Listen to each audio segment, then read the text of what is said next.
با عرض سلام و درود و ادب. اکنون رقابت مرکزی یا خود بازی با تاخیر افتاده دور ششم سوپرلیگ تاجیکستان اوید با فوتزال میان دسته‌های پرقوت‌ترین تاجیکستان سورا و استقلال را شروع میکنیم. باید بگم که رقابت مذکور باید در دور ششم سوپرلیگ تاجیکستان اوید با فوتزال برگزار میشد، ولی با سبب‌های مختلف این رقابت برگزار نگردید و همینک امروز این بازی را برگزار خواهند کرد دسته‌های مذکور، چون که علاقه دور هفتم سوپرلیگ تاجیکستان اوید با فوتزال نیز برگزار گردیده است. همکنون از هیئت دسته‌ها شروع میکنیم که امروز دسته سورو کمپانیا و استقلال چی هیئت را برای ما و شما روی تالار میبرند و باید بگم که واخوری این دسته ها هم وقت هم در موسم های گذشته و هم این سال با اصطلاح کلاسیک های فوتزال تاجیکستان با حساب می رود. متاسفانه سامانه ها و خود همان شبکه های اجتماعی یا صحیفه های رسمی لیگ فوتزال تاجیکستان به طور کافی فعال نیست که ما جدول عمومی و رقابت های گذشته دوره ها رو به خوبی مورد تحلیل قرار بدهیم، ولی گفته میتوانم که این رقابت اگر در صورت غلبه کردن دسته سورا میتواند در لیدری جدولی خود در صدر جدول تغییرات به میان بیارد. خوب، هیئت دسته ها رو برای شما شناس میکنیم. امروز در هیئت دسته سورا در دروازه نوردین رجبوف تحت رقم 22 با میدان می آید و همچنین کاپیتان دسته فیروز سنگوف بازی میکند تحت رقم 11. دلشاد سلاموف تحت رقم 99 بازی میکند. سمندر ریزاموف رقم 17 و بختیار سولیف باشد رقم 13. سرمربی دسته پیرا وایدوف سرمربی همچنین منتخب فوتزال تاجیکستان. دسته استقلال باشد با چنین هیئت در مقابل دسته سورا با میدان میبراید. رقم 22 دروازه‌بان فیروز بگمرادوف دروازه‌بانی همچنین منتخب تاجیکستان. رحم‌الله شریپوف تحت رقم 6، محمد شریپوف تحت رقم 88، رستم حمیدوف رقم 14 و نکروز ایدیف رقم 12. و امروز بازی رو قضاوت منظرت می‌خوایم. سرول سرمربی یا خود هیئت مربی دسته استقلال رو برای شما شناس میکنیم. سرمربی دسته استقلال زبیرادزه الکساندر یا خود الکساندر زبیرادزه است و همچنین با او کمک میکنن حسین شودیف و در هیئت رهبری کننده دسته فیروز یوسفزاده نیز در این رقابت حضور دارد و بازی امروزه را قضاوت میکند داور کامران خیرالله‌زاده و با او کمک میکنند ابوبکر محمدوف و همچنین سلیمان نوروزجان سلیمان و سونیا سنج با حیث سونیا سنج رشید سید تبروف در امروز رقابت مذکور رو قضاوت خواهند کرد. خوب، شروع می شود رقابت با قول کلاسیکو در سوپرلیگ فوتزال تاجیکستان و باید یک بار دیگر تکرار میکنم که این رقابت با تاخیر افتاده دور ششم سوپرلیگ به حساب می رود.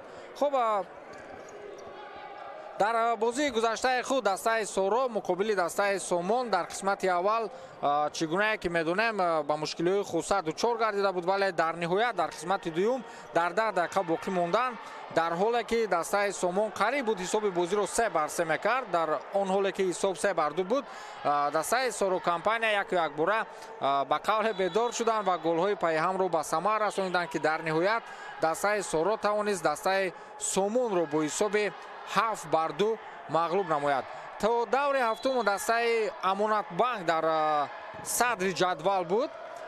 این دسته با 15 امتیاز در صدر جدول قرار داشت و دسته سورو کمپانیا با یک بازی کم در موقع دوم با 12 امتیاز قرار داشتند. یعنی هر دوی دسته ها تا این جانب یگان مرتبه شکست نخورده بودند، ولی در نهایت دسته امانت بانک یکی از دسته های ضعیف مسابقه دسته خوجند رو با حساب 14-1 با حساب بزرگ 14-1 مواجه شکست کرد و همینک با موقع اول جدول مسابقه باز برگشت. خلاص این بازی اگر در صورت غلبه سورا میتواند چگونه که گفتیم در صدر جدول تغییرات به میان بیارد. تناسب خلو تناسب بازی‌های بین همه میتواند دسته سورا را با موقع اول برآورد.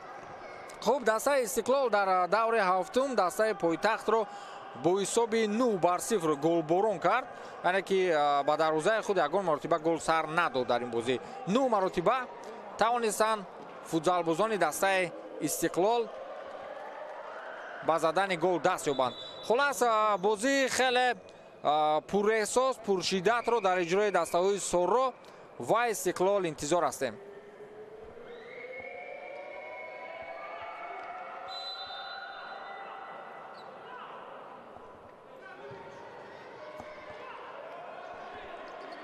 نوریدین جباروف دروازه‌بان دسته سورو، ضربه زده او ناانق بود و برای ما و شما فیروز بگمرادوف نشان داده می شود. دروازه‌بان دسته استقلال و منتخب تاجیکستان که در چمپیونات جهان اوید با فوتزال که در مملکت ازبکستان چند پیش برگزار گردید، نام این دروازه‌بان، شرف این دروازه‌بان در فضای ورزشی تاجیک خیلی بلند گردید.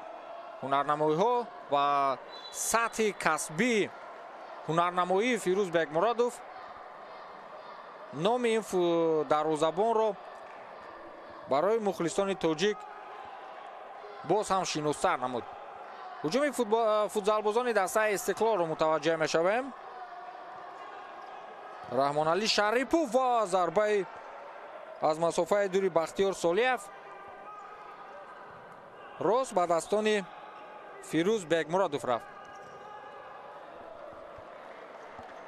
در بازی گذشته در حیات دسته سورو کمپانیا در حیات اساسی بگیم در حیات اولیه فیضعلی سرداروف به میدان برآمده بود، همچنین امیر شجاعی و تورابیده سیودی هم در حیات اولیه به میدان برآمده بود. ولی امروز پیرا وایدوف این فوتبالبازان را در کرسی احتیاطی شنونید، یعنی که در حیات دیوم شنونید و با جای آنها فیروز سنگوف، دلشاد سلاموف که در بازی گذشته قریب که استفاده نشده بود با میدان برآمد و همچنین بختیار سالیف که در بازی گذشته حتی در بازی‌های هیئت بازیکنان ذخیروی هم نام اون نوشته شده بود. امروز اکنون هیئت قریب که کاملا دیگر است از هیئت بازی گذشته. فقط سمندر ریزاموف با میدان برآمده است و همچنین دروازه‌بان نوریدین جباروف. و باید بگم که در بازی مقابل سامان هرچند فیروز سنگوف، فقط فیروز سنگوف که در هیئت دوم یا خود در هیئت ذخیروی بود، بعداً وقتی زیادی بازی پیدا کرد و با زدن گل هم دست یافته بود اگر اشتباه نکنم.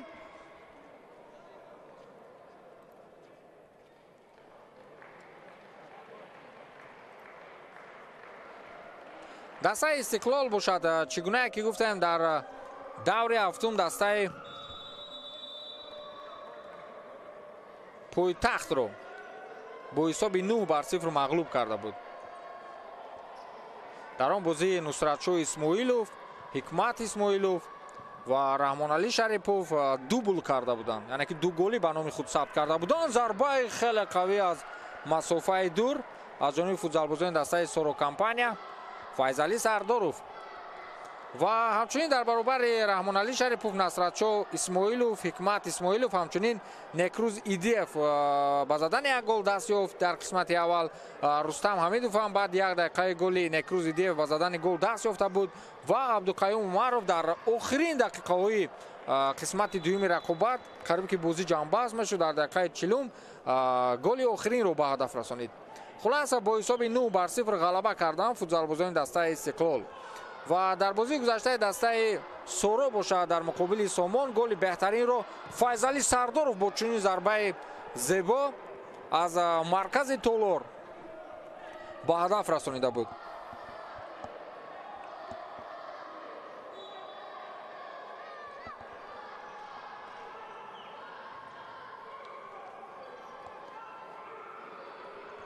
فیضعلی سرداروف در بازی گذشته یگانه بازیگر بود در همان رقابت بر مقابل سامان که با حساب 7-2 شکست داده بودند. یگانه فوتبالباز در میدان بود که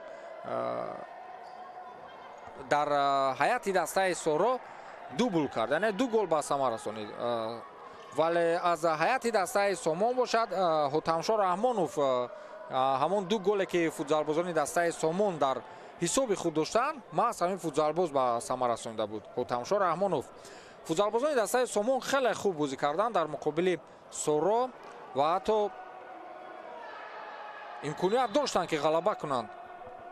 аммо билохира сатҳи бозии дастаи соро, таҷрибаи онҳо болоӣ кард ва дар 10 дақиқаи охири қисмати дуюм ҳатто онҳо баъдан ба голзанӣ гузаштанд ва ҳисоб 3-2 буд. онҳо 4 голи пайҳамро ба самар расониданд. билохира бо ҳисоби 7-2 ғалаба намуданд.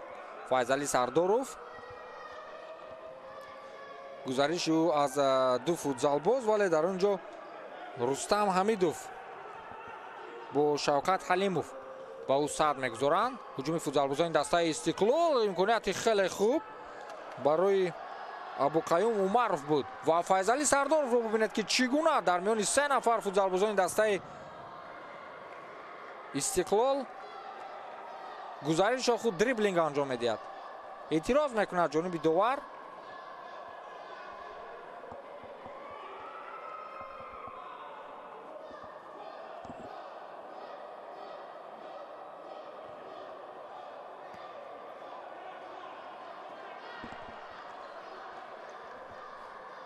нуриддин ҷабборов, файзалӣ сардоров аз канори рости майдон ва аз ан ҳамин мавқеъ зарбаҳои хеле хуб дорад. файзалӣ сардоров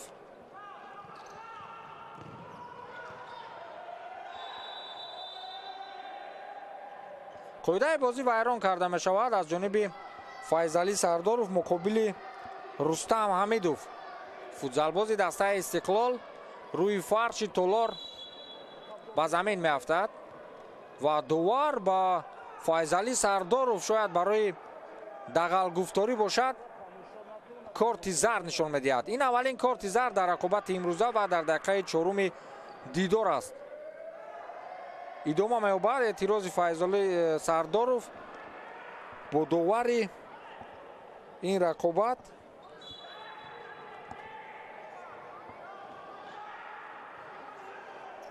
абубакр маҳмадов буд довари канорӣ ё худ довари дуюм дар рақобати имрӯза, вале инҷо боз доварон рафти рақобатро манъ мекунанд. чӣ иттифоқе сар задааст? бале,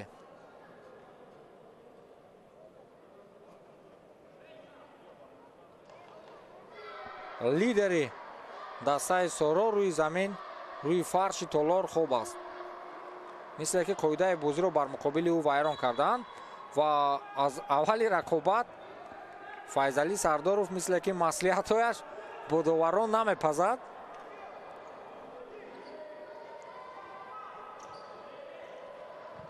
ва фишори футзалбозони дастаи сороро бубинед, аммо ин барои футзалбозони дастаи истиқлол ягон иртиботе надорад. чӣ гуна фурсат аз даст меравад? 2 нафар футзалбозони дастаи истиқлол дар муқобили 3 нафар бозингарони соро тавонистанд ки гузариш анҷом диҳанд ва ҳатто зарба заданд. идомаи ҳуҷуми бозингарони соро. фирӯз бегмуродов бо ҳамон услуби худ аз хонаи худ берун мебарад, ба маркази толор меравад ва чизи хеле аҷибе ки дар чемпионати ҷаҳони футзал фирӯз бегмуродов нишон дод, ана ҳамин гуна зарбаҳое буд ки аз маркази майдон ҷониби дарвозаи ҳариф равон мекард. ӯ хеле зиёд аз хонаи худ берун мебарояд, ба пеш ҳаракат мекунад ва ҳатто дар расонаҳои португалия ин чизро ишора карда буданд ки пеш аз бозии мунтахабҳои тоҷикистону португалия буд, ишора карданд ки ҳуҷуми навбатии футзалбозони дастаи соро ва боз ҳам фирӯз бегмуродов ин вазъиятро рафт мекунад. хулоса расонаҳои иттилоотии португалия ишора карда буданд ки ҳамин услуби фирӯз бегмуродов барои дастаи мо хатар эҷод мекунад. ӯ вақте тӯбро гирифт, ҳатман ба маркази майдон меравад ё наздиктар ба он аз ҳамин фосилаи дур зарба мезанад мустақиман ҷониби дарвозаи ҳарифон ва зарбаҳои нишонра, зарбаҳои қавӣ ки тарсе барои ҳарифони мунтахаби Тоҷикистон оварда буд. ҳуҷуми футзалбозони дастаи Соро ва партофти ноаниқи бозингари дастаи Соро Амир Шуҷоӣ ки тӯб аз майдон берун мешавад.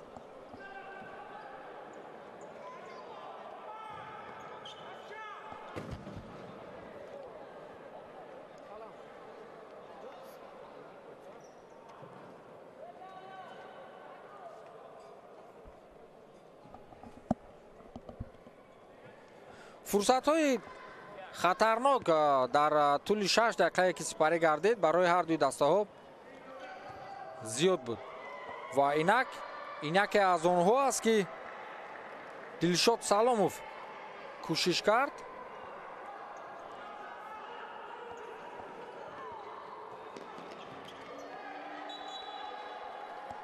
бартараф мешавад ҳуҷуми футзалбозони дастаи Истиқлол дар канори рости Толор. Абуқаюм Умаров тӯбро хуб манъ карда ё худ қабул карда наметавонад ва имкониятро бубинед ки чӣ гуна ба гол анҷом меёбад. дар ниҳоят дар дақиқаи ҳафтуми ба қавле ОО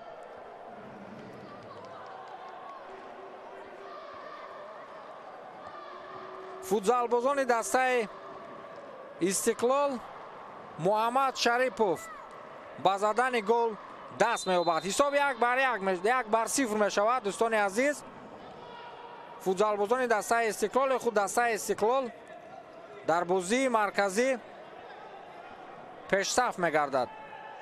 Нуриддин Ҷабборов дар маркази майдон ва чӣ иттифоқе сар зад.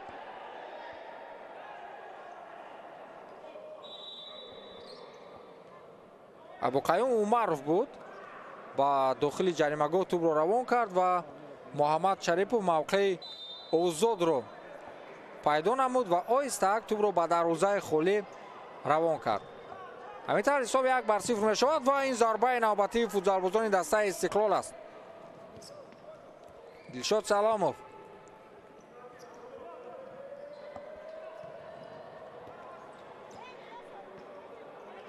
Бахтиёр Солиев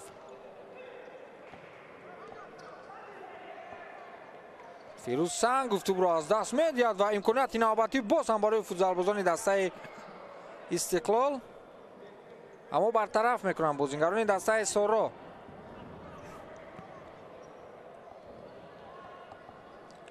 Файзалӣ гузариши ӯ аз ду нафар ва ба канори рости майдон ҳаракат мекунад.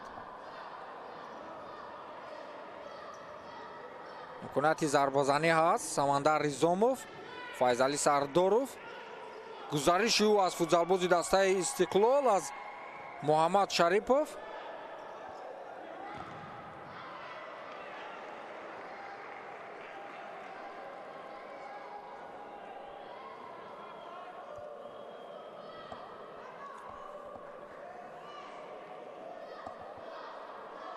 Самандар Ризомов дар бозии муқобили, яъне ки дар бозии гузаштаи Соро ҳарчанд ба задани гол даст наёфт, вале фурсатҳои хеле хатарнокро эҷод кард барои ҳамдастаҳои худ.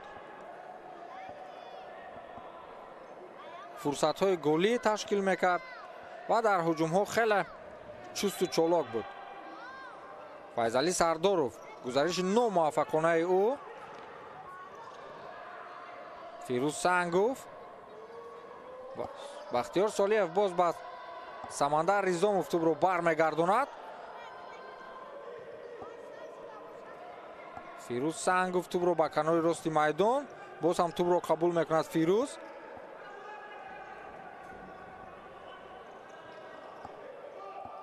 дар муқобили Некрӯ Зидиев ҳеҷ коре карда наметавонад Самандар Ризомов ва гузариши Бахтиёр Солиевро қариб медидем, аммо сад гузошт бозингари дастаи Истиқлол Раҳмоналӣ Шарипов.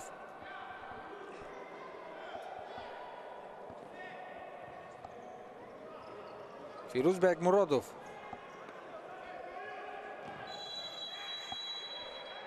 довар рафти рақобатро манъ мекунад.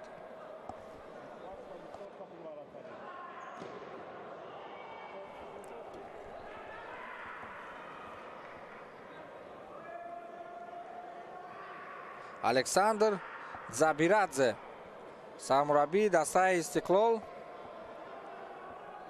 аз чизе норозӣ аст. довари майдон Абубакр Маҳмадов барои ба эътидол овардани вазн ба назди футзалбозони ҳар ду тараф меравад. муҳаммад раҷабов ва файзалӣ сардоров ва муҳаммад раҷабов аз ин чиз берун шуд. файзалӣ сардоров зарбаи мустақим мезанад ва қариб буд муҳаммад раҷабов ба дарвозаи Фирӯз Бегмуродов голи аввалини дастаи худро равон кунад. ҳамин таркибороии дастаи Соро компания аз аввал маълум буд ки чизеро ба бор меорад, вале зарбаи муҳаммад раҷабов дохили тури дарвоза нагардид. Фирӯз Бегмуродов партофти ӯ ба самти пеш, вале тӯбро манъ карда наметавонад. муҳаммад Шарипов. бахтиёр Солиев дар муқобили ду нафар футзалбозони дастаи Истиқлол тӯбро ба канори чапи майдон ба Дилшод Саломов футзалбози мунтахаби Тоҷикистон ҳаво медиҳад. бахтиёр Солиев партофти ӯ ба канори рости майдон ба Файзалӣ. аут ба фоидаи футзалбозони дастаи Соро.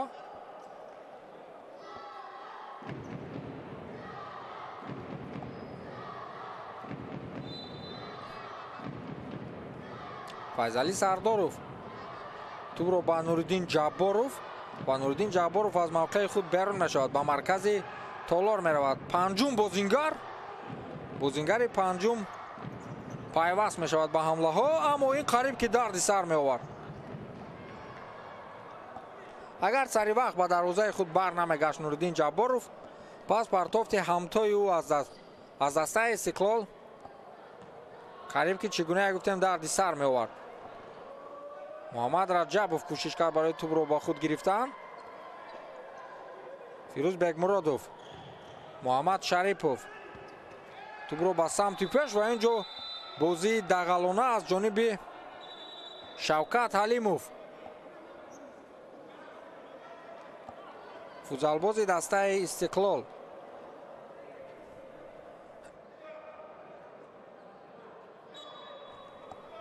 дар он ҳамин ҷо пои худро ба шиками Файзалӣ Сардоров равон мекунад ва тӯбрабои хеле хуби футзалбозони дастаи Истиқлол, аммо самара намеорад.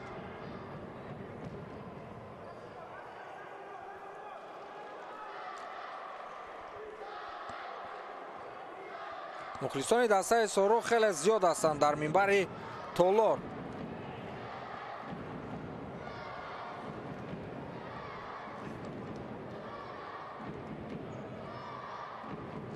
боз ҳам эътироз мекунад Файзалии Сардоров.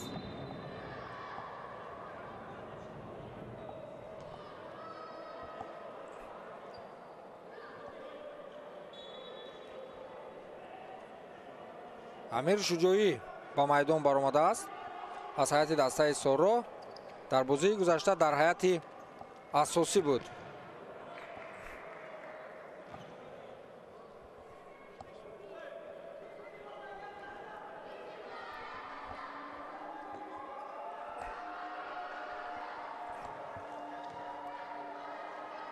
Файзалӣ Сардоров тӯбрабои ин футзалбоз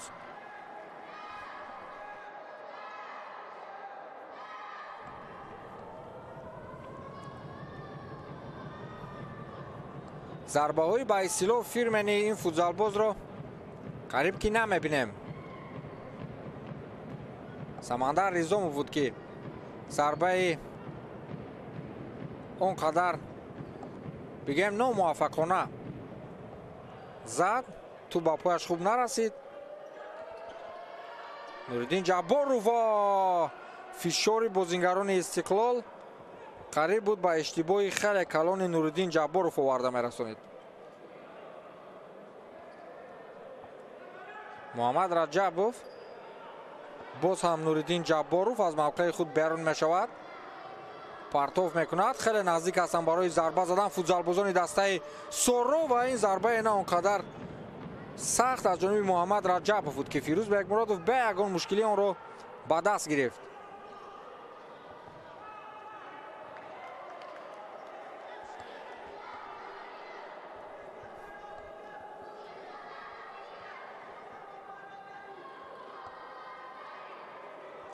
ابوقیوم عمروف بازیگری رقم 8 دسته استقلال، مؤلف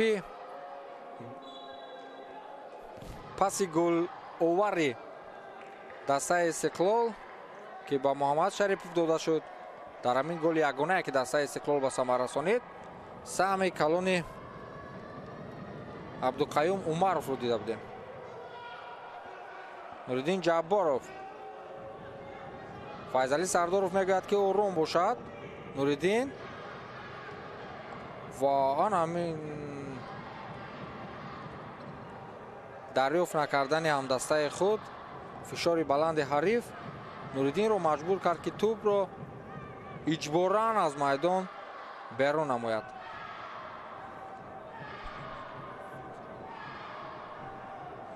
نوریدین جباروف الک یک مرتبه توپ رو از داخل توری دروازه خود بیرون آورد. فیروز بیگمرادوف همراه می شود به حمله دسته استقلال و همتای او رو ببینید که چگونه برطرف میکند وضعیت به میان آمده رو. عبدالقیوم عمروف و محمد رجبوف اعتراض میکند که توپ رو زودتر به بازی دارم. بله همین در کردن، وقت را کشیدن باعث به آن گشت که فوتبالبازان دسته سورو از اوت شروع کنند بازی را. سمندر ریزاموف با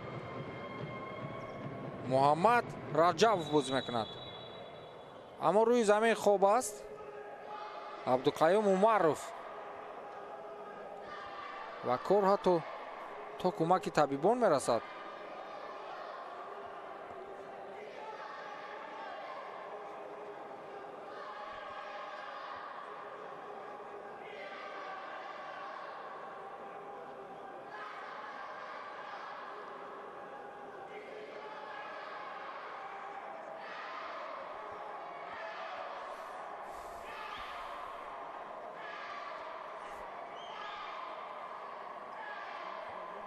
خیلی فعال هستند مخلصان در منبر تالار.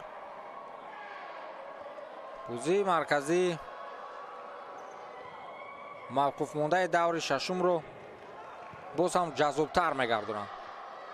کلاسیکوی فوتزال تاجیکستان و فیضعلی سرداروف از پای افتانیده می شود. داور اشاره میکند که اینجا قاعده بازی ویران شده است و امکانیت خیلی خوب برای فوتبالبازان دسته سورو. اعتراض میکنند بازیگران دسته استقلال، از خلاصه برآورده داور راضی نیستند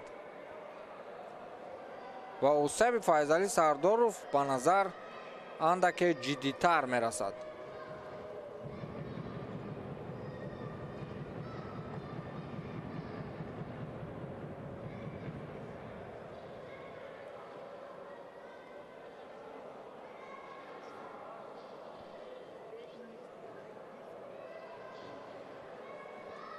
در آن هم اینجا وقتی فیضعلی سرداروف میخواست دریبلینگ کند، بازیگر دسته استقلال با اون مانع گشت و فیضعلی روی فرش تالار به زمین افتاد و تا حال برنخسته است.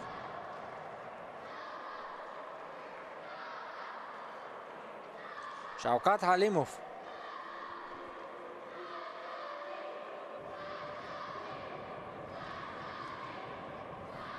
با او کمک میرساند از دسته حریف و طبیبان نیز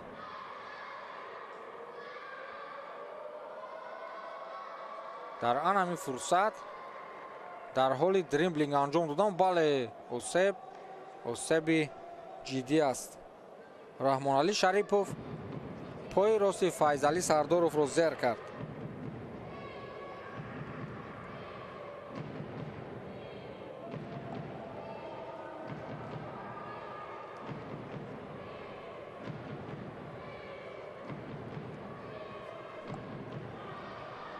و فیضعلی سردارов را از میدان از تالار بیرون میبرند.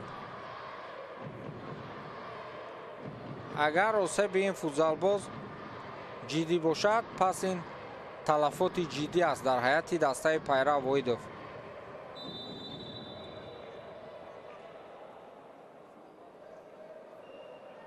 محض در بازی مقابل استقلال و در قسمت اول از میدان بیرون می شود.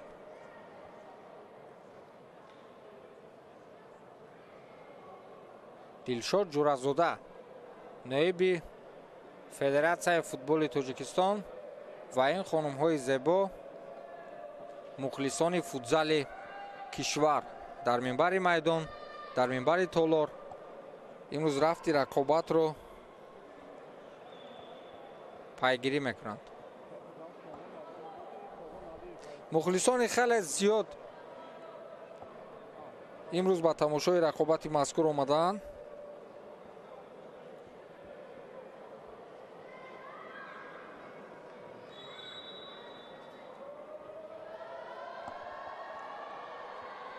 این گل یگانه بود که بازیگران دسته استقلال به ثمر رسانیدند. ترکیب‌آرایی یا خود بازیگزاری خیلی زیبای بازیگران استقلال، پرتافت دقیق عبدالقیوم عمروف و ضربه نشانرس محمد شریپوف. اطراف الکساندر زبیرادزه جمع آمدند. بازیگران دسته استقلال برای مشورت برای تغییر دادن تاکتیکا و تکنیکا. امکانیت خیلی خوب برای بازیگران دسته سورو. دلشاد سلاموف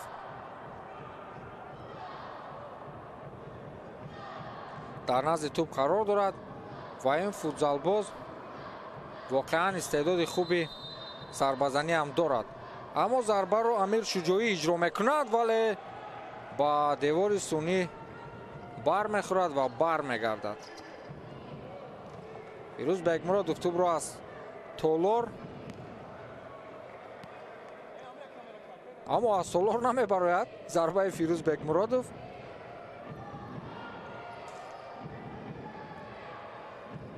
باز هم امکانیت خوب را از دست میدهند بازیگران دسته سورو.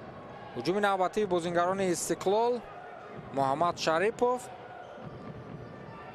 اما باز هم قاعده بازی ویران کرده می شود. بله، باز از جانب فوتبالبازان دسته سورو قاعده بازی ویران کرده می شود و فیضعلی سردارov آماده است که باز هم روی تالار براید. مقابل محمد شریپوف قاعده بازی رو ویران کردن بختیار صالحov بود. فوتبالباز دسته سورو موازنت خود را نگاه داشته نتونست و بازیگر سورو رو استقلال رو با از پای افتانید. امکانیت خیلی خوب برای حساب رو تغییر دادن داشتن فوتبالبازان دسته استقلال. فیضعلی سردارov گزارش او پرتافت او با کنار چپ میدان، اما پرتافت بختیار صالحov رو قبول کردن نمیتوانند هم دسته‌های او.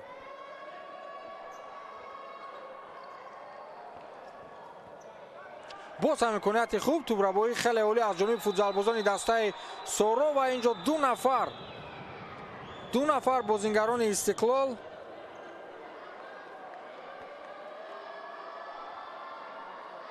دلشاد سلاموف را از پای میافتانند. حکمت اسماعیلوف بود اگر اشتباه نکنم. با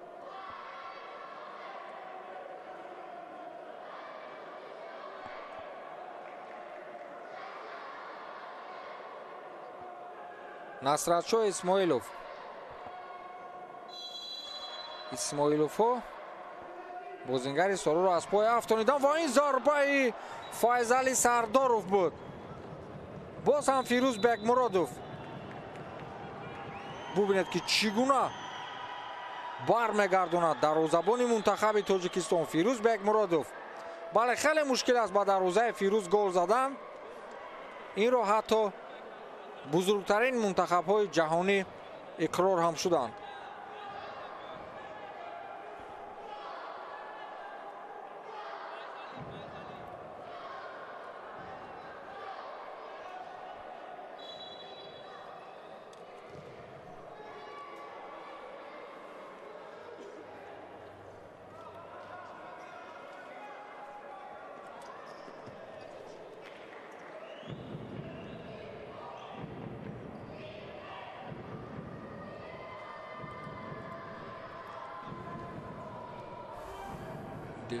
دلشاد سلاموف توپ رو برمیگرداند به نوردین جباروف. نوردین به مرکز میدان و توپ را با فوتبالبازان دسته استقلال، اما مؤلف گل توپ رو منع کرده نمیتواند. بختیار صالحیف در مرکز میدان. دلشاد سلاموف به نظر من امروز خیلی بزرگ جوستر می نماید. اندک با اصطلاح فار بهتر شده است دلشاد سلاموف و برای شاید مشکل هم باشد ده تاز در روی تولار.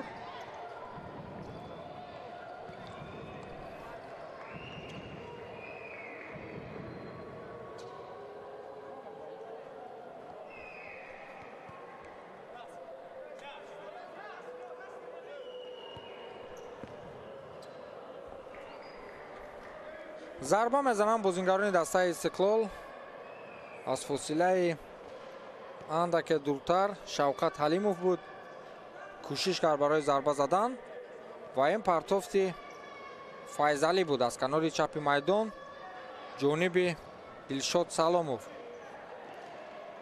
اما در همین موقع زود توپ را از دست میدن فوتبالبازان دسته سورو. محمد شریپوف هجوم فوتبالبازان دسته استقلال رو متوجه میشویم. باز هم محمد شریپوف، اما بازیگران سفیدپوش توپ رو از دست میدن و ببینید که چگونه امکانیت پیدا میکنن برای حساب رو 2-0 کردن. خیلی خوب بازی میکند بازیگر دسته استقلال رستم حمیدوف. گزارش های او از 3 نفر فوتبالبازان دسته سورو در همین فرصت، ولی با زدن گل دست نمیبند. نوردین جباروف 3 دقیقه دیگر باقی مانده است تا انجام وقتی قسمت اول دیدار. حساب همان 1-0 به نفع دسته استقلال است.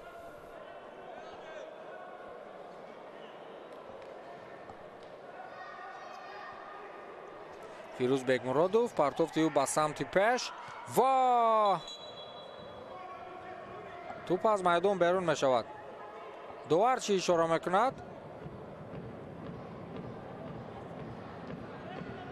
رحمان علی شریپوف با قامتی بلند میخواست توپ رو قبول کند، اما توپ به سر فوتبالباز دسته سورو رسید. امکانیت نوبتی از ضربه کنجی، اما داور این چیز رو به نوبت نمیگیرد.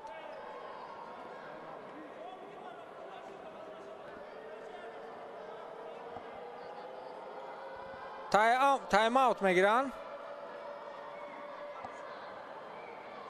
شاگردان پیره واحدوف و باید بازی به طرز دیگر براه مونده شود. با حساب 1-0 میبازند و پیره واحدوف با نقشه های نو در رفت تایم اوت شاگردان خود را شناس میکند و به تالار میبرد. مخلصان بازی امروزه سعدی اسماعیلوف یکی از مخلصان شناخته در منبر میدان ها و تالارهای ورزشی فضای ورزش کشور امروز به تماشای بازی دسته های سورو و استقلال آمده است.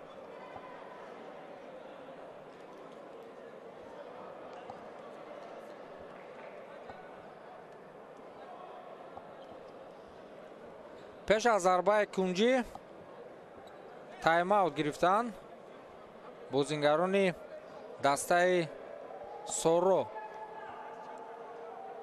Файзали Сардоров,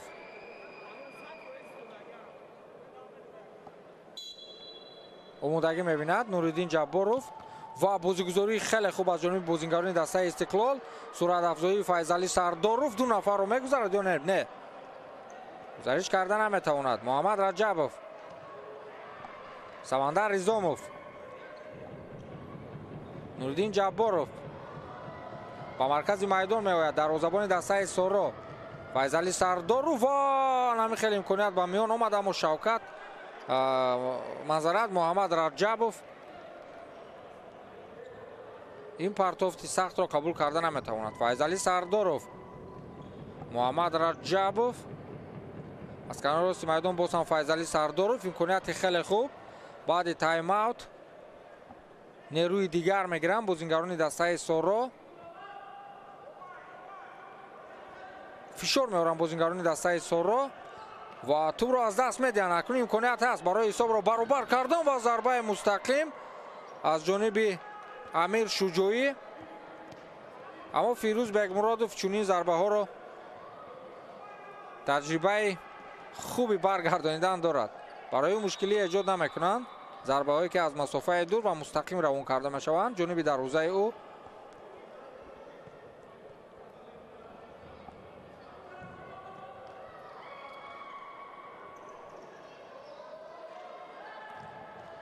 зарбаи Фирӯз Бегмуродов ба самти пеш ба ҳуҷуми бозингарони дастаи соро меорад ва дар охирин дақиқаҳо Муҳаммад Раҷабов имконият дошт ки ҳисоби бозиро баробар кунад ва ӯ эътироз дорад ки тӯб ба daстони Фирӯз Бегмуродов аз ҷаримагоҳ берун расидааст. аммо довар ба эътирози ӯ розӣ нест. бозӣ идома меёбад. Файзали Сардоров дар муқобили Муҳаммад Шарипов ва тӯбро аз даст медиҳад бозингари мазкур ва ин имконият ба вуҷуд меорад барои Муҳаммад Шарипов. голи дуюмро ба ҳадаф мерасонад футзалбози дастаи Истиқлол ва Истиқлол бо ҳисоби 2-0 боз ҳам пешсаф мегардад. иштибоҳи Файзали Сардоров ана ҳамин гуна дарди сард овард барои шогирдони Пайрав Воидов. партофти хеле хуби Раҳмоналӣ Шарипов ба Муҳаммад Шарипов ва ҳисоб 2-0 мешавад. имконият барои футзалбозони дастаи соро ва қоидаи бозӣ барало вайрон карда мешавад. муқобили Самандар Ризомов дар назди хатти ҷаримагоҳи Фирӯз Бегмуродов корти зард мегирад бозингари дастаи Истиқлол барои вайрон кардани қоидаи бозӣ дар муқобили Самандар Ризомов. Рустам Ҳамидов мисле ки пои худро барқастона гузошт дар рафти суратафзоии Самандар Ризомов ва имконият ҳаст барои ҳисобро голи аввалин дидор рӯи дастаи сороро задан ва дар назди ту Дилшод Саломов аст. футзалбози мазкур зарбаҳои қавӣ дорад. зарба ва баргардонида мешавад ва зарбаи навбатӣ Амир Шуҷоӣ, аммо тӯб аз болои дарвоза берун меравад. ҳуҷуми футзалбозони дастаи Истиқлолро мутаваҷҷеҳ мешавем. гузариши Самандар Ризомов аз Насратшоҳ Исмоилов буд. Фирӯз Сангов қоидаи бозӣ на садои уштаки охири довар барои анҷоми қисмати аввали дидор ва дастаи Истиқлол бо ҳисоби 2-0 пешсаф аст. пас аз чанд лаҳза бармегардем ва қисмати дуюмро мавриди таҳлил қарор медиҳем.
зал. дар қисмати аввали дидор футзалбозони ҳар ду тараф кӯшишҳои зиёд карданд, ҳамлаҳои зиёдро созмон доданд, вале бозингарони дастаи Истиқлол ба задани ду голи беҷавоб даст ёфтанд.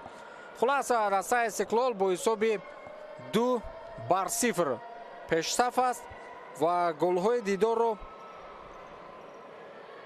муҳаммад Шарипов, футзалбози рақами 88 дастаи Истиқлол ба ҳадаф расонидааст. хуб, бозингарони дастаи Соро низ кӯшишҳои зиёд карданд, махсусан Файзалӣ Сардоров ва Муҳаммад Раҷабов ва ҳамчунин Самандар Ризомов чанд фурсате дошт барои гол задан, аммо ҳоло бахт ба рӯяшон нахандидааст.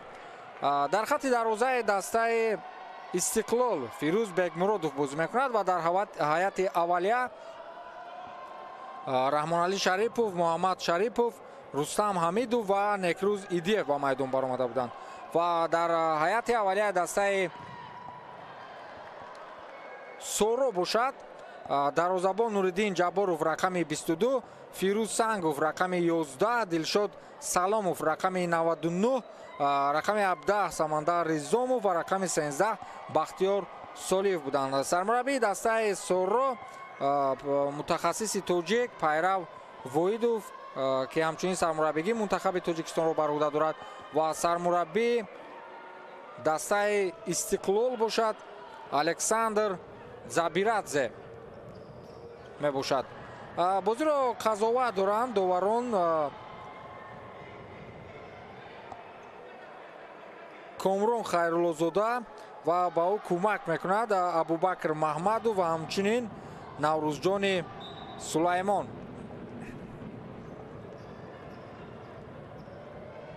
Фирӯз Бекмуродов партофти ӯ ба самти пеш ва туп аз майдон берун мешавад.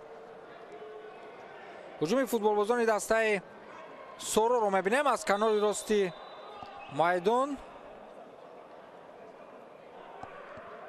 Бахтиёр Солиев буд кӯшиш кард, аммо туп аз хатти толор берун баромада. зарба аммо Фирӯз Бекмуродов аст дигар дар хатти дарвозаи дастаи Истиқлол. Самандар Ризомов, Бахтиёр Солиев тупро зиёд бо худ манъ мекунад. Бахтиёр Солиев, Самандар Ризомов ва аз дарвоза берун мешавад Нуриддин Ҷабборов, аммо таваккал накард дарвозабони дастаи Соро. иҷборан тупро аз толор берун намуд.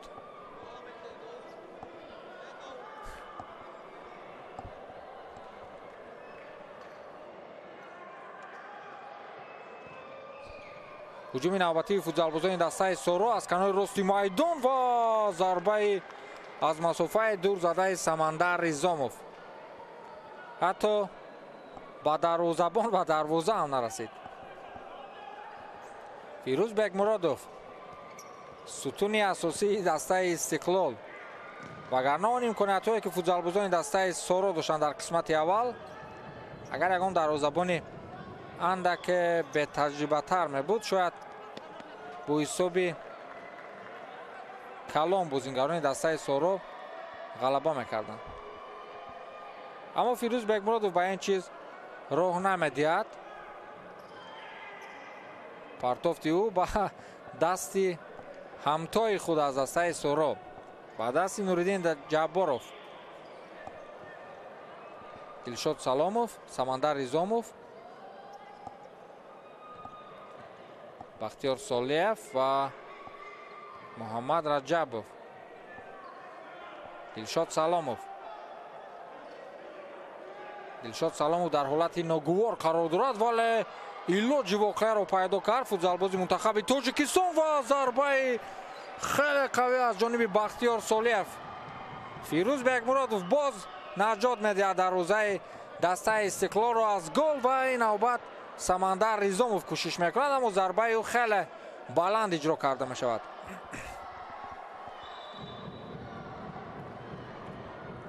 мухлисон хеле зиёданд дар минбар. яке аз бозиҳои сермухлис ва яке аз бозиҳои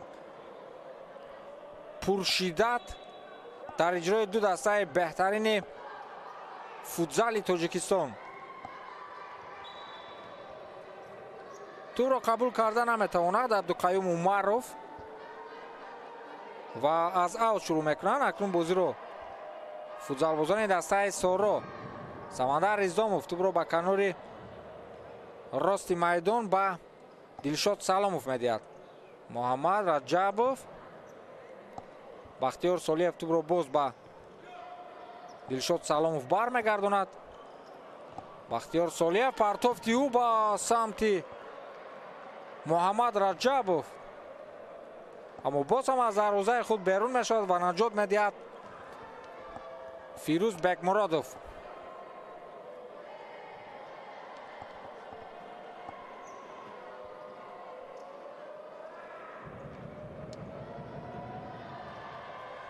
باز هم امکانیت نوبتی برای فوتزالبازان دسته سورو و باز هم فیروز بکمرادوف. اشتباهی عبدالقیوم عمروف و توپ از میدان بیرون می شود. هجوم بازیگران سورو رو متوجه می شویم. فیضعلی سرداروف حرکت میکند به پیش و ضربه زده او پرتافت او به پای دلشاد سلاموف میرسد. دلشاد سلاموف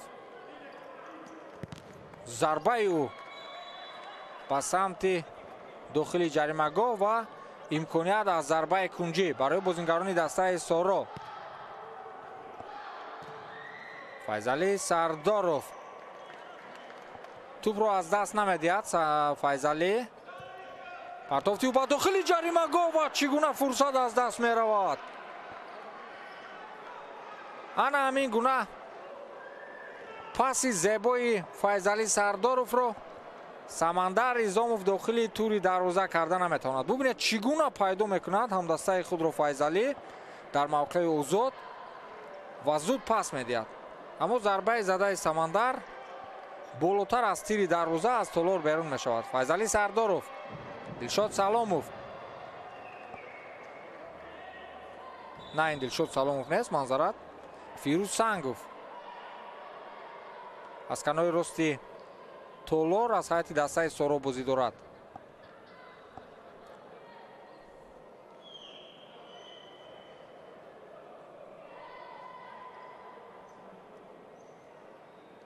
فیضعلی سرداروف توپ رو به بازی می‌دارد.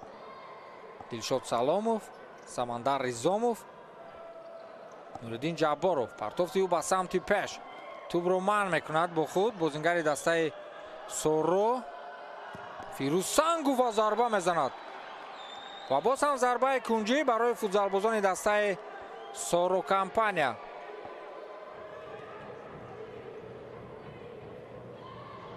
اگر فیروز بکمرادوف نمی بود چی میشد؟ پرتافت فیضعلی سرداروف.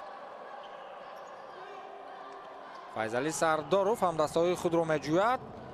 گزارش انجام داده می شود اما قاعده بازی ویران می شود. قاعده بازی از جانب عبدالقیوم عمروف ویران می شود در مقابل فیضعلی سرداروف. این دوی مراتبه است که مقابل فوتزالباز رقم 9 دسته سورو از جانب بازیگران دسته استقلال قاعده بازی ویران کرده می شود. در قسم اول اندکی آسیب هم برداشته بود فیضعلی و ضربه استانداردی کار کرده خود را فیضعلی سرداروف خودش اجرا میکند. ضربه های قوی دارد اما در مقابل دسته استقلال نه. اکنون این نوبت اثبات کرده میتواند که او ضربه های قوی دارد. بله ضربه زده او با بازیگران دسته استقلال بر میخورد و ضربه کنجی باز هم نمیتوانند که استفاده برده توانند فوتزالبازان دسته سورو.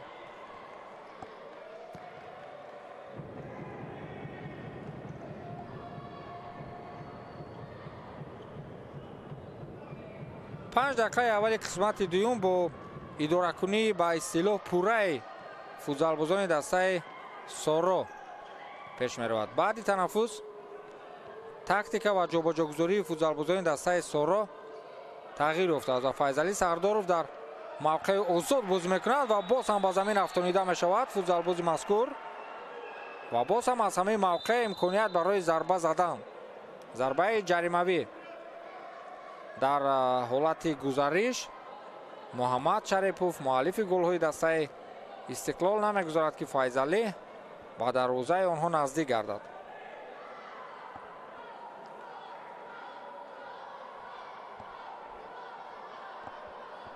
این نوبت توپ را سمندر ریزوموف با زمین گذاشت و از میان فیضعلی و سمندر با گمانم اجرا میکند. ضربه خیلی قوی با سمت دروازه استقلال و فیروز بگمرادوف باز هم نجات میدهد دروازه استقلال را. اما ضربه ها مستقیما با سمت خود فیروز بگمرادوف روان کرده می شوند.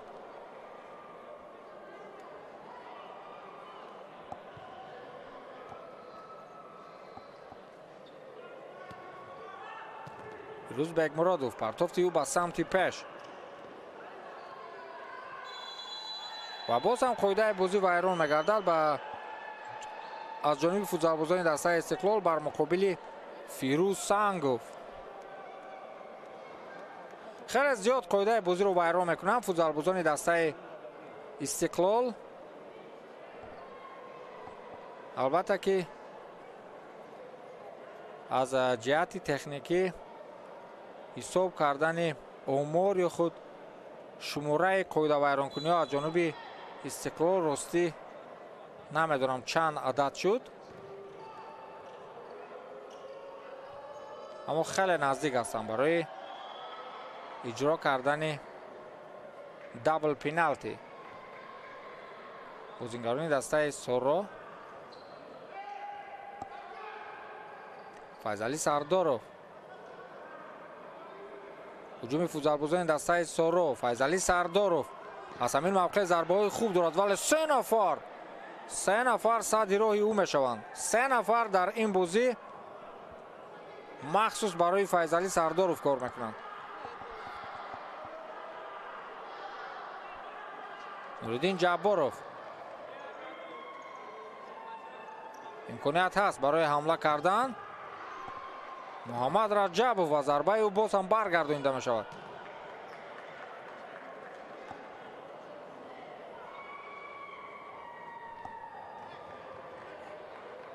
فیروز سنگوف توپ رو به نوردین جباروف میدهد و اشتباه میکند قریب فوتبالبازی دروازه‌بان دسته سورو. امکانیت هست برای انجام دادن ضربه اما در اینجا اندک دغلانه رفتار میکند بازیکن دسته سورو فیروز سنگوف.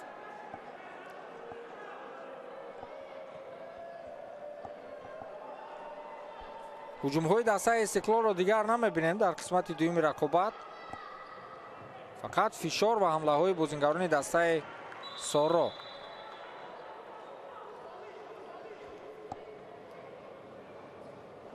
فیضعلی سرداروف توپ را با بازی می‌دارد.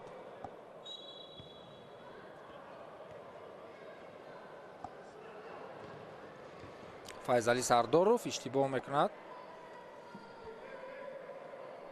فیروز سنگوف در مقابل 3 نفر فوتبالبازان دسته استقلال. امیر شجاعی امکانیت هست برای ادامه دادن هجوم اما محمد رجبوف رسیدگی کردن نمیتواند. فیروز بگمرادوف فشار میارن بازیکنان دسته سورو و خیلی آرامانه بازی میکند فیروز بگمرادوف و این هجوم اولین فوتبالبازان دسته استقلال در قسمت دوم است. قریب که به زدن گل دست میافتند. در هجوم نوبتی خود که هجوم های دسته استقلال در قسمت دوم در اتفاق میافتند بازیکنان دسته استقلال مخصوصا شوکت حلیموف قریب بود گل سوم دسته استقلال رو به هدف میرسانید. اوت از اوت شروع میکنند بازیکنان دسته سورو.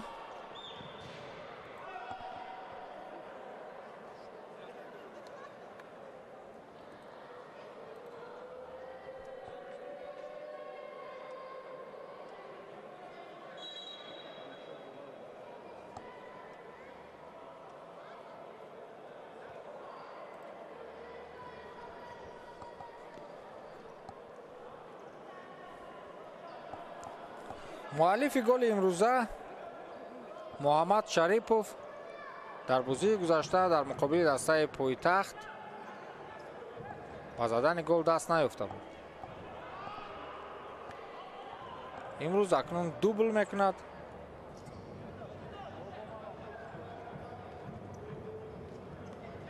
ва дастаи худро ба пеш мебарорад. ҳуҷум аз ҷониби футзалбозони дастаи Соро.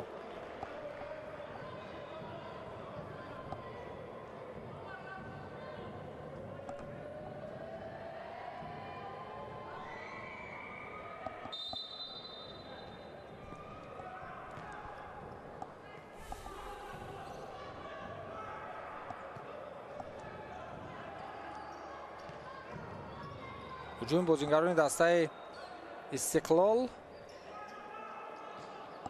фишор меоранд бозингарони дастаи Соро ва қариб муваффақ мешуданд барои тӯбро гирифтан.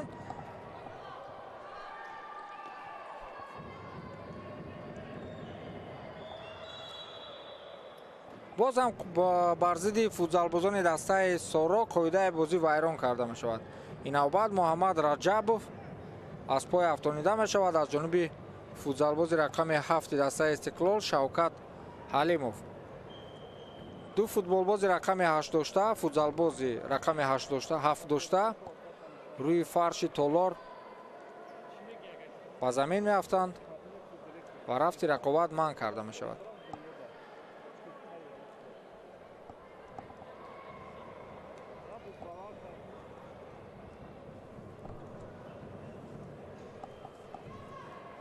дар голи аввалини чӣ гуна ки гуфтаем имрӯз мухлисони зиёде минбари толорро пур кардаанд. ҳатто ноиби президенти Федератсияи футболи Тоҷикистон Дилшод Ҷуразода аз чеҳраҳои барои мо ошно мухлиси ашадии футбол ҳаҷмнигори шинохта Саъди Исмоилов ва ҳатто журналисти машҳур Саид Анвар Умарзода барои мо шумо нишон дода шуд қаблан. хулас мухлисони зиёде таваҷҷӯҳ доранд ба рақобати дастаҳои Соро ва Истиқлол, чунки рақобати ин ду даста ҳамавақт шӯру ғавғо ва шиддати баландро ба бор меорад.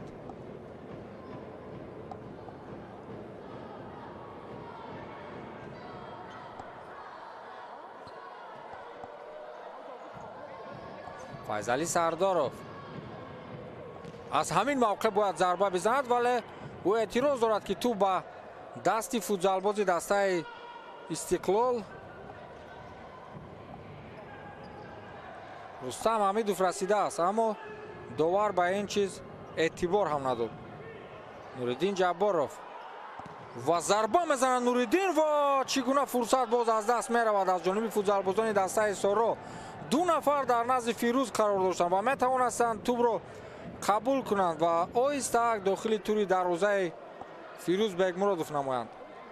аммо боз ҳам бахт ба рӯи футзалбозони дастаи Соро намехандад.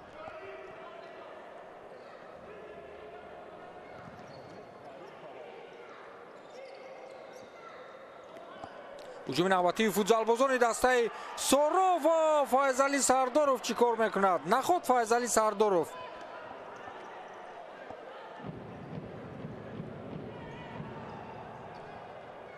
Фирӯз Бегмуродов партофти ӯ ба самти пеш, имконияти хеле хуб барои бозингарони дастаи Истиқлол, вале бартараф мешавад аз ҷониби бозингарони дастаи Соро. боз ҳам бартараф карда мешавад ҳуҷуми навбатии бозингарони Истиқлол. онҳо дер ба ҳуҷум мегузаранд, вале хеле хатарнок. акнун мутаваҷҷеҳ мешавем ба ҳуҷуми бозингарони Истиқлол. Фирӯз Бегмуродов ба ҳайси бозингари панҷум ба ҳуҷум як пайваст шуд, боз баргашт ба мавқеи худ. қоидаи бозӣ вайрон карда мешавад.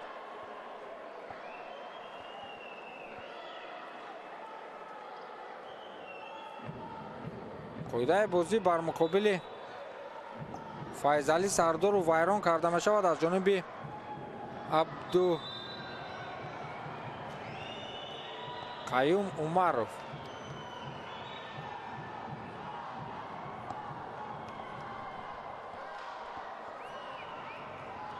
بله در اینجا ویران کرده شده است کوده بازی از جانب نصرتشاه اسماعیلوف. امکانیت نوبتی برای فوتبالبازان دسته سورو و دو نفر صد میگذارن یک بار. فقط امکانیت هست برای بازیگران دسته سورو، امکانیت هست، اما ضربه ها ناانیق روان کرده میشن یا با بالا یا با پهلوی دروازه. عبدالقیوم عمرов. کوشش نوبتی نصرتشاه اسماعیلوف. باز هم هجوم فوتبالبازان دسته استقلال. عبدالقیوم عمرов توپ رو به کنار چپی تالار میبرد. عبدالقیوم عمرov.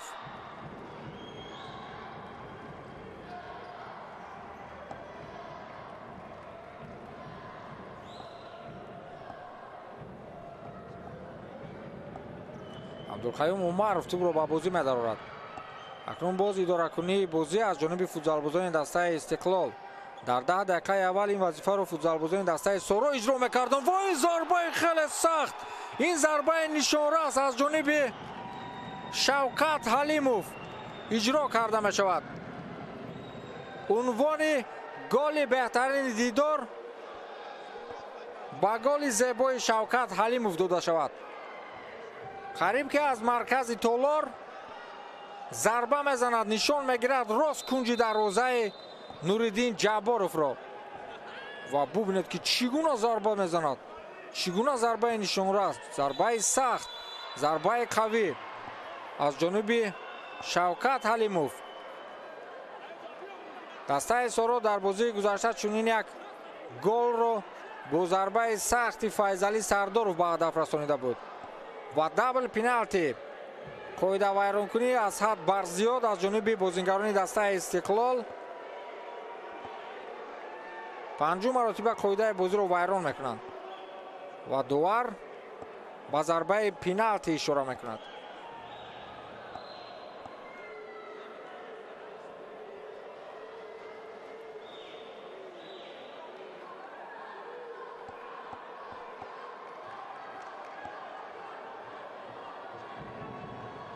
امکانیت خیلی خوب برای بازیگران دسته سورو.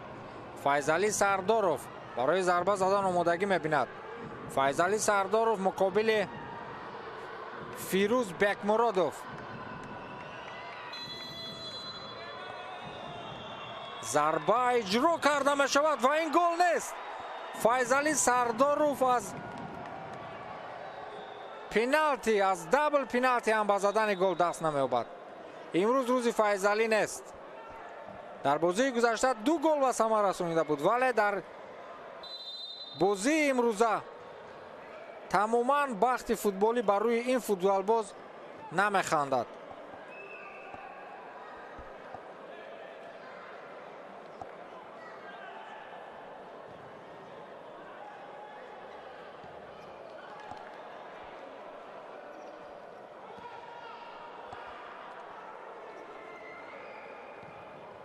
پرتاب به کنار راست میدان و توپ‌ربایی فوتبالبازان دسته سورو، اما این هیچ ثمره به بار نمیآورد و فیروز بکمرادوف مجبور میشود توپ را از خط تالار بیرون برد.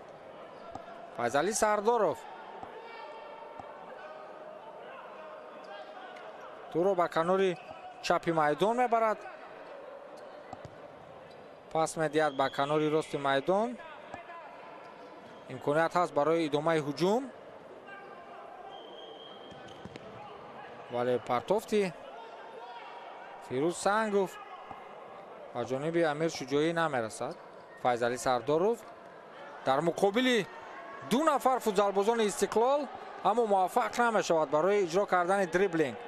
اشتباه میکند بازیگر رقم 14 دسته استقلال رستم حمیدوف.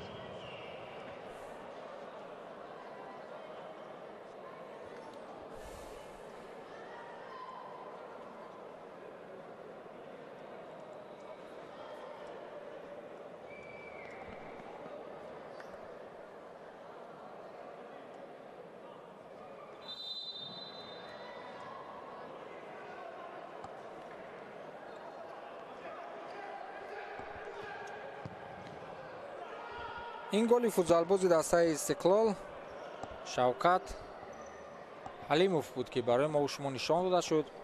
از کنار چپ میدان ضربه نشانرس به کنج دروازه دسته سارا و همینک حالا حساب 3-0 به فایده دسته استقلال ادامه دارد. فیضعلی سرداروف در مرکز تالار با او امکان نمیدهند. سمندر ریزاموف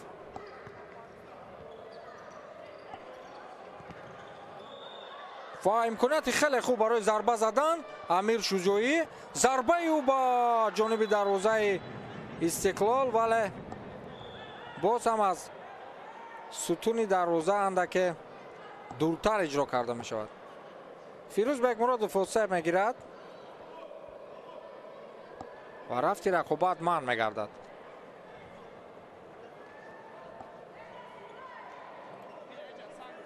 دسته سارا با یکی از دسته‌های پرقوت دیگر، با یکی از دسته‌های تاریخدار دیگر در دور پنجم سوپرلیگ مقابل سپر بازی کرده بود. دسته سارا دسته سپر رو در این نبرد شکست داد با حساب 4-3 و فیضعلی سرداروف هم یکی از گل‌های این رقابت رو در بازی مذکور به هدف رسانیده بود. بختیار سالیف هم در اون بازی گل زده بود و سمندر ریزاموف در بازی مقابل سپر به زدن 2 گل دست یافته بود و یکی از بازیگران کلیدی همون رقابت به حساب می رفت. همه هجوم ها توسط سمندر ریزاموف برآمده می شدند، اما سمندر ریزاموف در 2 بازی اخیر اونقدر فعال نیست، با زدن گل دست نمی یابد. در بازی گذشته هرچند فعال بود اما امور گلی در حساب بازیگر مذکور نیست و همه حمله ها در 2 بازی اخیر با فیضعلی سرداروف برآمده می شوند. در بازی گذشته با این بازیگر رفتی بازی رو ادامه دادن برای دسته سارا خیلی موفق بود. فیضعلی سرداروف در بازی گذشته آتش بود، واقعا آتش بود، اما در بازی امروزه مثل که نه. از اوت شروع میکنن بازیگران دسته استقلال. عبدالقیوم عمروف، فیروز بگمراد و ضربه او راست جانب دروازه سارا اما برگردانیده می شود. نوردین جباروف ضربه از فاصله دور زده فیروز بگمرادوف را انمیخل با مشقت برمیگرداند. ضربه کنجی از جانب فوتبالبازان دسته استقلال، پرتاب به داخل جریمه گو و ضربه نصرتشاه اسماعیلوف باز هم داخل توری دروازه نمیگردد.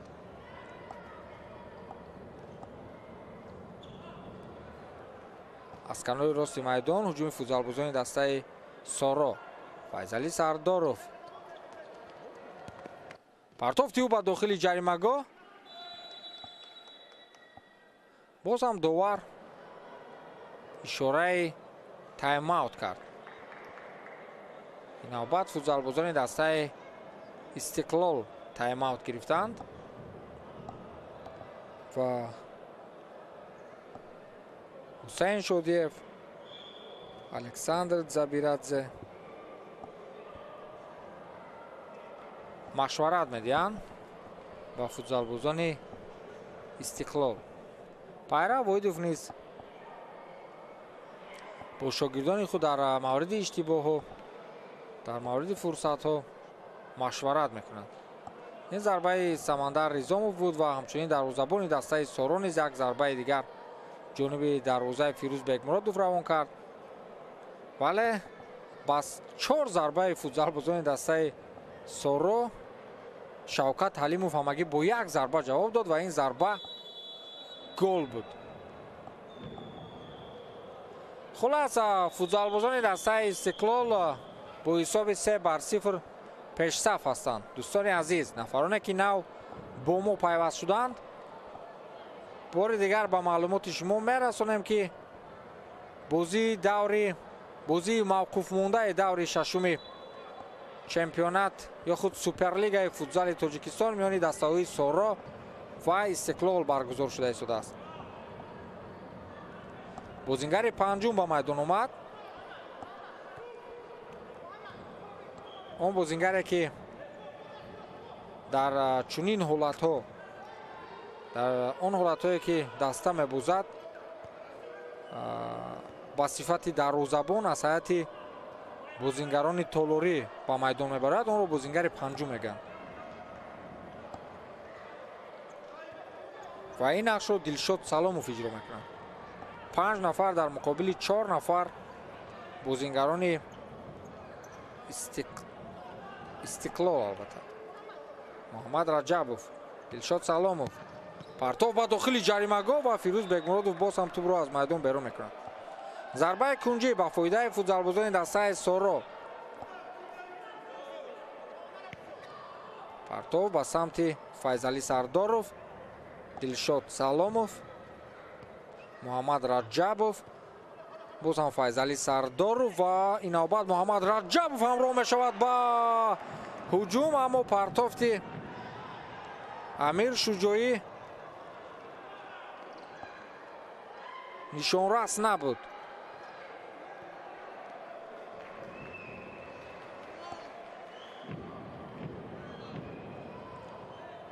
Нуриддин Ҷабборов ба мавқеи худ бармегардад.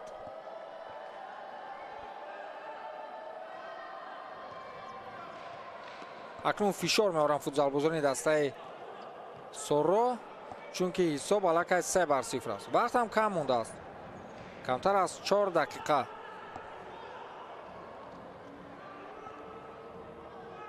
Шавкат Ҳалимов, муаллифи голи зеботарин дар бозии имрӯза. партофти Фирӯз Бегмуродов ба самти пеш, имконият ҳаст, аммо тӯб аз довар ишора мекунад ки тӯб аз пои футзалбози дастаи Истиқлол аз майдон берун баромадааст. Файзалӣ Сардоров, партофти ӯ ба канори чапи майдон, вале дар он ҷо касе набуд. Бахтиёр Солиев акнун ҳамроҳ мешавад ба ҳайати дастаи Соро, аммо ва зарбаи Фирӯз Бегмуродовро мебинем. аз дилхоҳ мавқеъ зарбаҳои хуб мезанад дарвозабони Истиқлол ва зарбаи навбатӣ боз ҳам аз ҷониби футзалбозони дастаи Истиқлол, аниқтараш аз ҷониби Раҳмоналӣ Шарипов. Раҳмоналӣ Шарипов дар бозии гузаштаи дастаи Истиқлол, агар иштибоҳ накунам, ба задани гол даст ёфта буд.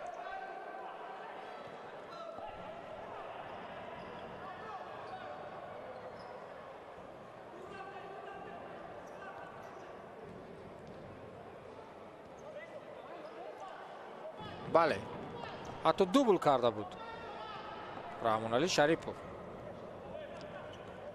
Шод Саломов, Муҳаммад Раҷабов, партов ба дохили ҷаримагоҳ аз ҷониби Самандар Ризомов, вале зарбаи на он қадар сахт аз ҷониби бозингарони Истиқлол дар ҳолати турбравоӣ.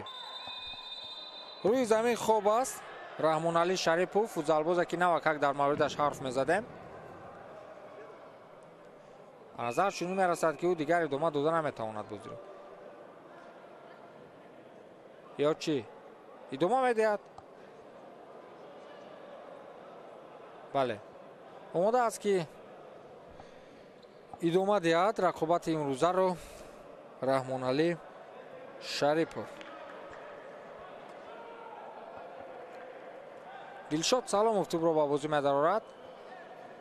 шонс сония ба сония барои бозингарони Соро кам мешавад. Файзалӣ Сардоров, Дилшод Саломов, Муҳаммад Раҷабов, боз ҳам Файзалӣ Сардоров, вале хеле осон тӯбро аз даст медиҳад. ин зарба ба куҷо меравад? аз фосилаи на он қадар дур футзалбозони Истиқлол ба дарвозаи холӣ тӯбро равон карда наметавонанд. Рустам Ҳамидов дар ҳолати тӯбрабоӣ ё баъди тӯбрабоӣ ба дарвозаи холии дастаи Соро зарбаи нодуруст анҷом дод.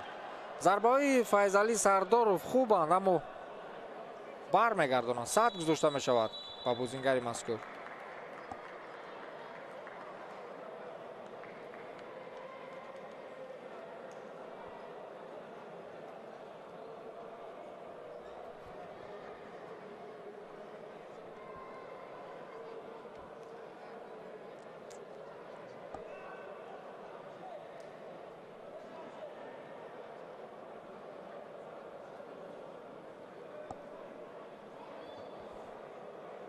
ҳамин имконияте буд ки